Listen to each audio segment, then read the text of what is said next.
안녕하십니까. 세이모벤 에스크로 대표 정현태입니다. 가계대출의 위험성에 대해서 이야기를 하고 있습니다.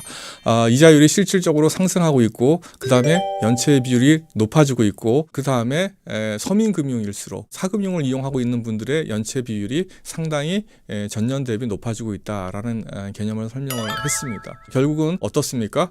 소득주도 성장이라는 미명하에서 여러 가지 정책을 써왔지만 실질적으로 서민들의 삶, 이것은 좀 더 어려워졌다라는 이해를 할 수가 있는 것이고, 이게 가계대출의 증가율과 그다음에 가계대출의 질, 그다음에 연체, 이런 것들을 보면 우리가 잘 이해를 할 수가 있었다라는 구체적인 증거자료, 국가가 발표한 증거자료를 가지고 이야기를 했습니다. 가계대출의 차주별, 그러니까 빌린 사람들 어떤 분포를 보면요, 여러 문제들이 있는데 사실은 은퇴 나이에 있는 사람들이 의외로 돈을 많이 빌린다는 거예요. 그래서 이게 은퇴한 사람들은 어때요? 은퇴를 했다라는 거는 내가 소득이 없다라는 개념으로 은퇴를 하는 거잖아요. 월급을 받을 수도 없는 것이고, 이런 분들이 왜 돈을 더 많이 빌릴까? 또 특히 가계대출을 많이 빌릴까?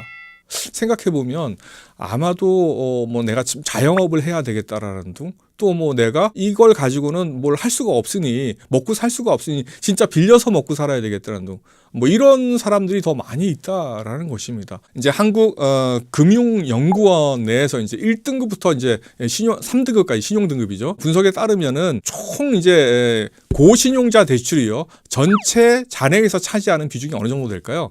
56.7%가 됐는데 2018년에는 59.8%로 3.1%가 고신용자한테 대출이 늘었다는 거예요. 그러면 무슨 얘기예요? 저신용자들은 어디 가서 빌릴까요?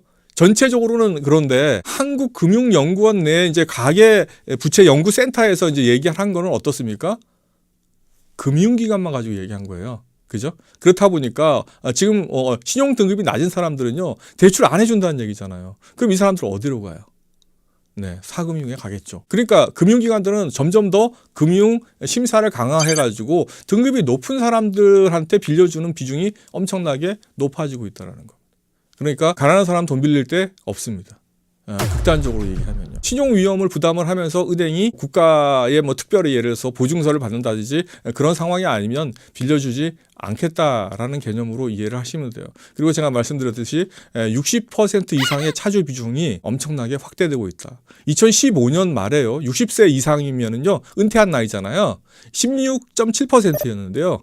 2018년에 19.5%까지 확대가 되고 있다라는 거군요. 이거는 향후 이제 소득 감소, 또 의료비가 급증할 텐데, 이런 분들 같은 경우에 노인네니까요, 대출을 갚기가 점점 어려워질 수 있다라는 것입니다. 그리고 이 부담은 어떻게 됩니까? 대출을 갚지 못한 것에 대한 금융기관의 부실한 문제는 결국 무엇으로 해결할 수밖에 없어요? 우리들이 낸 세금으로.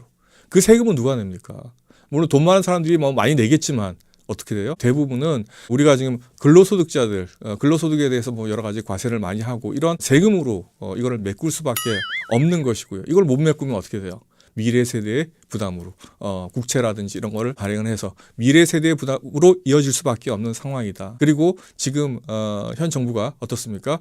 이런 부분에 대해서 별로 뭐 이렇게 세금을 많이는 거두는데 또 국채나 이런 거를 발행하는 거에 대해서 별로 꺼리낌이 없어요. 그죠? 이런 부분들은 상당히 앞으로도 미래 세대들한테 많은 영향을 줄 것이다라는 안타까운 이야기를 할 수밖에 없는 것입니다. 오늘은 여기까지 하겠습니다. 고맙습니다.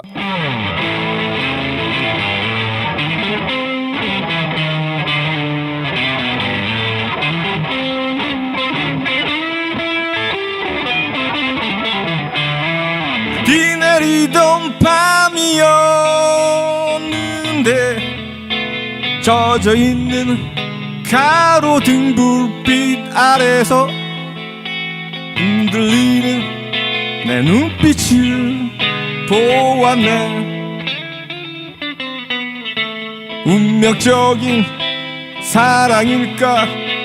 저 빛 속에 가로등처럼 내 맘속에 영원한 불빛 될 거라 생각했는데